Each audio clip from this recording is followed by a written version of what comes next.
Hey guys, welcome back to the channel, and I'm making a video that I never thought I'd have to make after investing nearly $12,000 on this 24 kW Generac. I really hope somebody's watching this that's considering purchasing and I would say investing in one of these for power down, grid failure situation after a storm. We're just coming out of the first day back online, power up after Hurricane Milton, and I've been thinking about making this video since this happened to me and my family. If you're considering buying one of these 24 kW Generacs, I'm not going to sit here and bash Generac because they've saved a lot of people, but you really need to consider the fact that these things are extremely complicated when it comes to their low voltage side, which is their communication and automatic side, their sensing side, where they detect drops in voltage and whatnot. And in a real emergency situation when you need power, you're not going to get it out of this if it has any sort of failure. So this error code, the error code that I was experiencing is 1902, which if you do some Googling around, you'll find that this is a very common problem with these things. It's a low voltage error. And basically what it means is that the unit itself is not producing electricity, and it could be a barrage of reasons, but this is the warnings that I just experienced the entire time we were down from Hurricane Milton, and it forced me to do some things that I was not prepared to do during the storm to keep my family safe and us powered up. We have two small children, and when you got kids involved, power is essential. We have trees down on the streets, very difficult to get in and out, a lot of floodwaters. It's pretty bad, Milton, over here. So this is the common theme of what I experienced the entire time with this generator, which only has 4 hours on it, by the way, and it's run through all of its maintenance cycles. It was installed last year, it was not purchased used. It was purchased through Home Depot and installed by a professional electrician, and it's a complete waste of space out here. It did nothing to keep my family safe. It powered up for 2 hours when we first had the storm come through, and then failed. And it had me out here Mickey Mousing around with trying to get it to work in the middle of the highest winds. This tree came down right behind me here. It was a terrible experience with this Generac. So I'm going to show you what I did to completely get away from this, and then this might help you and your family out. So again, if you're considering buying the Generac whole home generator, great, go ahead and do it. I hope you guys get a good one. Hopefully this is just a problem with mine. I'm not sitting here and gonna say terrible things about this, because I know it can and it is capable of doing wonderful things with power, but in my instance it failed me and it left me hanging, and really when I needed it really badly. We were down for 4 or 5 days, I can't even remember anymore, without power, and I would spend, say, 50% of my time I spent babysitting baby generators, which I'm going to show you now. But I'll tell you what, they got us through it. So be very cautious about investing in one of these for your house, and do what I'm about to show you next. The first thing, before I get into more power situations or power solutions, invest in the Starlink. It's $120 a month. This got me back up online when I was finally able to create power for the house. This is going to be your communication device when everything else fails. This does work, but it requires power.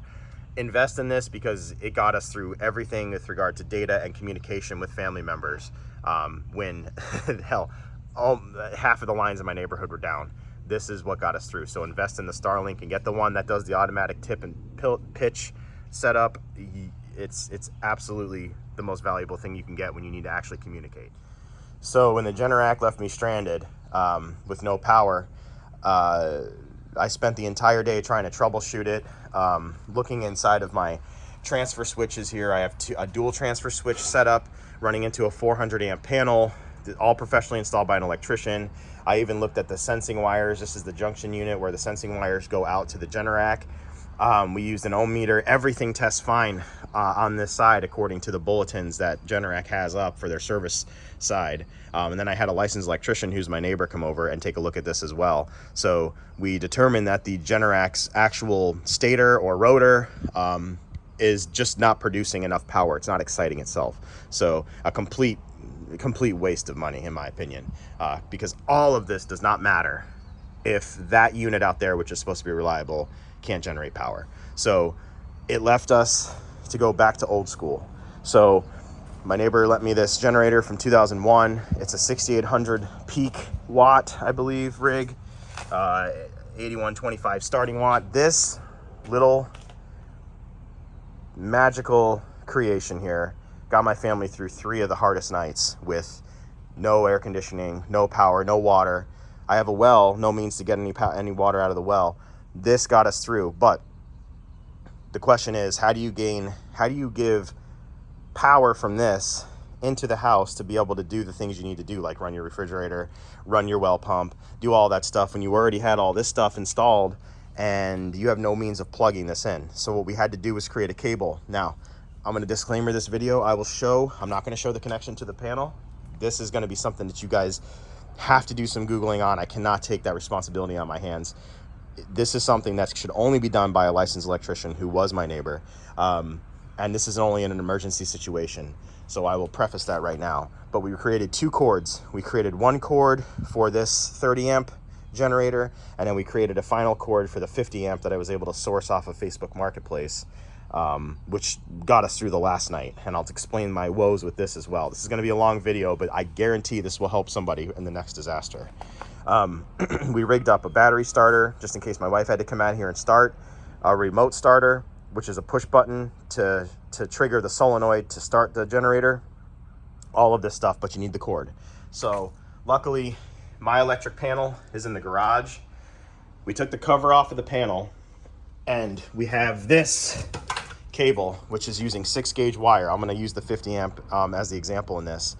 You got 2 hot legs on the 50 amp and you got your neutrals and your ground. This is going to be the cable that connects into your panel. Okay, so now that you have hopefully watched this video before the next disaster struck and were able to get a a backup generator to your whole home Guardian generator, which works, as the famous Brian Fantana said, 60% of the time, every time. You will need to power your panel with the cable. So hopefully you guys have made or purchased a generator inlet box, a generator cord, preferably 50 amp if you're going to be playing around with your panel, and an interlock kit, which I'll go over now. You have your cable that you've made up in a disaster, which is 6-gauge wire, no less, going into 50 amps. You have your 2 hot sides, which are, in this case, black and black, but usually are black and red. Do not quote me on this because I do want you guys to use a neighbor as an electrician neighbor to do this stuff. I can't say this enough. I'm not teaching wiring on this channel. I am not an electrician. I will say it a lot of times in this video because this will kill you. 100% will kill you if you do not do this right. So this is my observations from the electrician doing things in my panel. Things may or may not be correct, but this is the overview of what I observed. 2 hots right here. You got a ground and a neutral, which is your white and your green. In this case, on mine, it's got a white label on it here. Again, colors all matter. On these big cords, they all matter where they're at on the prong. So purchase a generator set and have an electrician put this stuff in for you. But what we did was we took the 50 amp cable. We found a 50 amp breaker in my panel. In this case was from an old transfer switch that I had. We moved the 50 amp breaker that was up here down here next to the main. And before we touched anything on the panel, we switched the main, which is from utility, to off. This has to be off. Under no circumstances is this ever turned on until all of this stuff that you do to your panel is taken out, ever. Off, always. And put a label on it, put a piece of tape on it, and tell your wife and anybody else that's around, this stays off. This stays off. All of the breakers were turned off.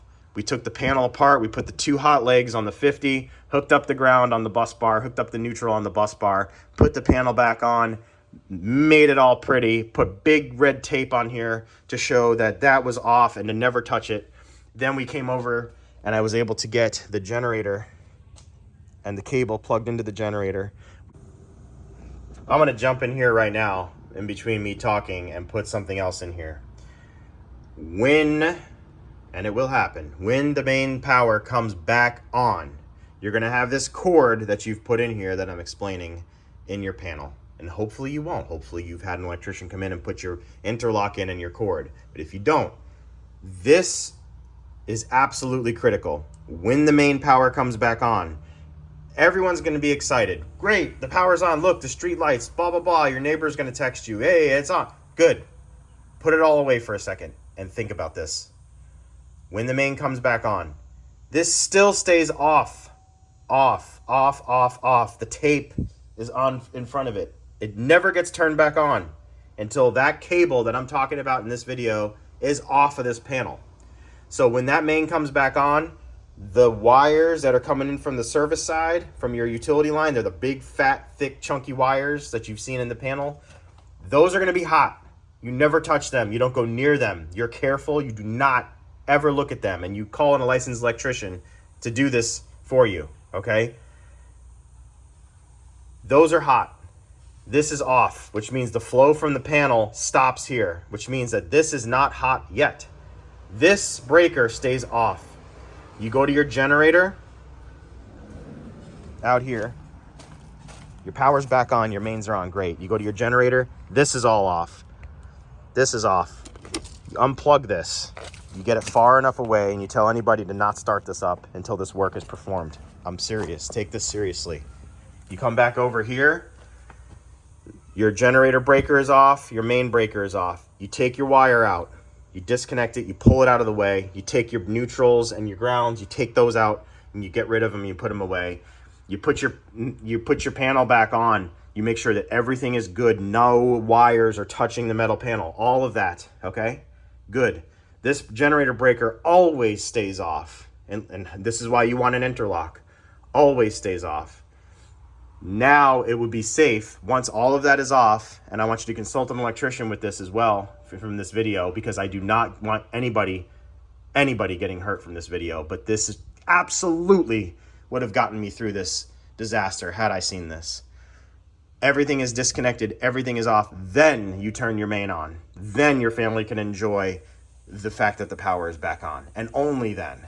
And this generator breaker never gets turned on if this is on, and that is exactly what the interlock does. I cannot drill that home enough, because you will can kill yourself if you do not listen to that, okay? Now I'll resume my video. Fire up the generator with the generator's breakers off. We let the thing stabilize, it runs, it's running smooth. We come over to the panel, we turn the breaker on the panel, we turn the breaker on the generator, and now you're supplying 50 amps of current into the panel to produce things that are in your home, to produce electricity to the things in your home. So all of the things in the panel cannot be turned on at the same time, because remember, you probably have a 200 amp service coming in from the utility line. Now you only have 50, so you have a quarter of that. So you have to be mindful of that. You can overload these and cause fires. What I was able to do with everything off on my panel, I turn on my well, 20 amps. That's good, we're covered. We know that the generator can output enough power to run the well. We know that the 50 amps has enough flow into the panel, so I know that this 20 would work. We'd cycle the well and you'll hear your generator go, it's working, it's pumping up water. Boom, it turns off, you turn the breaker off. You're done with that now. Now you have pressure in your well. We were able to cycle the well as we needed it. We were able to turn on these small light circuits and things to make outlets work and lights work inside of the kitchen. We turned on a refrigerator circuit because it's no problem on a 4,000 generator or higher. We were able to keep the things on that we needed in this storm, and it is a tedious process, and you're babysitting the crap out of it, and you're constantly checking for heat in anything. You're checking for heat in your cable. If there's any heat at all, shut it down. You didn't do it right, something's wrong. We're checking for the generator to make sure that there's oil in it. We're checking the gas levels in the generator. If the generator starts to get low on gas, you shut it off before it starts to get low on gas, so it doesn't do the sputter thing where it's flickering your lights. You'll fry stuff like that. Before you fuel up, you shut your generator off at the breaker. You shut your generator off at the generator's main breaker. You wait for the thing to cool down, you put fuel in it. I'm saying all this with emphasis because this was crazy, and I thought I was prepared. I thought I was ready. I really did. I thought investing that kind of money, taking money out of savings, financing it for over a year to pay for it would keep my family safe. And what did the Generac do? The whole home standby generator? It lasted 2 hours. 2 hours, and then gave me the worst code it could give me, which is low voltage, not producing power. Contact customer support. There's no internet service. There's no electric. There's no app. There's no cell phone. You're done. You're dead in the water with that thing. So if you're going to do it, you have the backup plan. So this is my first backup plan, because silly me did not watch this video that I'm making and do this stuff. So this got us going. I didn't want to have my neighbor's generator for a long time. I went on Facebook Marketplace, and thank God there was a church mission that came down from Texas, was selling these. This is the Duramax Dual Fuel 13,000. I bought this. They did not price gouge me. I paid $1,400 after tax. They're a legitimate company selling these things. I have the warranty paperwork. This right here got us through the last night and a half. I can't really even remember at this point. It's been hell. I could not find gasoline because every single gas station has been sold out. There's been fights at gas stations near me. I could not find gasoline, but I was able to find propane. So I'm going to tell you my next woes with this. Running a generator of this size and using a lot of this generator's capability to run a hot water heater or a well, or trying to push your central air with it, which you can do if everything is off, and running it on propane. Here's the problem I ran into. Hour and a half in, I'm hot here. It's probably 80 degrees, 90 degrees in the sun. It's going down to maybe 75 at night. Doesn't matter. It's hot. It's humid. This thing turned into a ice block, and it made the generator not run right. This size propane tank is too small to run a generator of this size. So you have on propane, you'll see over there, peak watts, which is surge wattage, is 12,300 and change. Running watts is 10,000 watts. It's sucking way too much propane out of a 20-pound bottle and that regulator to keep this alive without making this go into a thermodynamic issue, which is an icing issue. So if you're in an emergency situation, you got about an hour and a half to 2 hours with this, and then you got to shut it down, let it warm up. So try to source gas, try to source propane, because you may need the gas to get this to fire up to switch over to propane, which you can do. But to alleviate that, you need to go into, and this is what the, thanks Generac, really, this is what you made me have to do. Pretty much half of this hurricane is trying to source this crap to keep my family going when I prepared for all of this beforehand. I counted on it too much, and you never rely on this stuff ever, especially when they're making them cheap and they're making them in China and everything is just garbage now. So I had to source all this propane, which took me about 3 days in the disaster. A couple tanks here, a couple tanks there, a couple refills, Tractor Supply had this sitting in their back area, brand new, a customer return. This tank is a 100-pound tank. You hook up your propane hose to a 100-pound tank. You can run the big boy generators off of this because it's got enough expansion and enough flow inside of the tank to produce the power and the wattage you need without an icing problem. So you can try to do it with two 40-pound tanks on a manifold. You're not going to find all this stuff in a disaster. So I want you guys, if you're watching this video and you're serious about keeping your family going during a disaster, I want you to research the big generators. I want you to research the small generators, research what they can do, research the flow rates of the different types of fuel that you're going to be commonly using, which is propane and gas. Figure out what you need to do to small propane bottles to run bigger appliances on them to create better flow. 240s bridged together with a manifold will probably do the job, but you got to have a manifold. So maybe we'll take this video and start making a parts list in the description of things that actually are practical for the common family to get them through a hurricane when they really need it most, and you're talking about a power down issue for more than 3 or 4 days, because that's when things start to get serious. So the 100-pound tank kept it going, kept the flow going, did not have an icing problem. And this Duramax right here, I know it's a knockoff generator, and I know it's not a Honda, but when it really matters and you got to get through the storm, this right here is what got me through, and this right here is what got me through. Old school technology instead of the Guardian 24 kW whole home generator that got me through 2 hours. So this is going to be the end of my rant on the video. I really hope you guys like, comment, and subscribe. And if you have feedback, constructive criticism, things you would do differently, put them in the comments. after going through this whole thing, oh yes, and also one more thing I want to note before I go any farther. This is the thing, I mean, I'm just putting my life back together here after all this happened with the power coming back on. Get yourself some 30 weight oil, because no matter who you find a generator from, you want to make sure that you have oil in these things or else they won't work. So a nice gallon of this 30 weight is what they take. You're going to need to change this oil out. I would say probably every 24 hours on your generator. You got to read the specs on it. Keep the oil fresh in it. Have a place to drain the oil. This is going to be what you need. I was even able to source these at Ace a couple days after the storm. I was going to just use this and make something run off the generator. I mean, they're way too small to actually run the big one, but fuel, I mean, it's the biggest thing in these storms.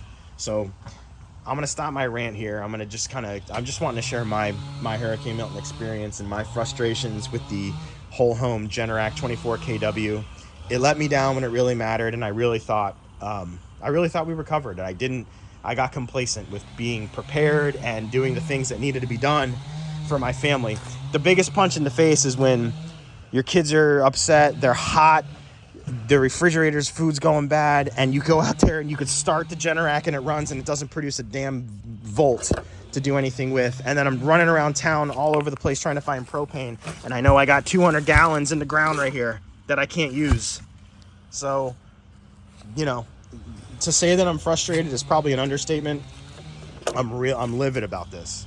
So, and then the kicker is I call the generator, generator repair center, which is Generac near me. And I know it's a storm, and I know it's a natural disaster and everything else. And I know that they are a business and have to make money, but they're wanting to charge $350 to me the day that I called their call center, which was yesterday, to put me on a priority list for a callback to get a date for someone to come out. So they're charging people $350 just to get a call back from somebody, and they can't even give you an ETA of when a tech would come out. So that's, to me, the biggest scam in the world, when people are sitting here without power and they have families that they need to help. So absolutely ridiculous. Don't count on your Generac 24 kW, 22 kW home standby generators. Have this stuff in place. Have your generators, have your electrician come out and put an interlock and a plug-in for your generator. I mean, this is real life. These trees are in the street over here to get out of my neighborhood. Lines, let's see if they got the line. Yeah, they got the lines back up yesterday out here. These lines were down on cars. It's a disaster, absolute disaster. And me, I always feel like, I'm prepared. I'm gonna get all this. I got this. I didn't have this. I counted on something too much. Contingency plan always in a disaster. You never know when you're gonna need it. Please like, comment, and subscribe. I really, really, really hope this video helped somebody out there be prepared. Other than that, I really appreciate you guys watching. Later.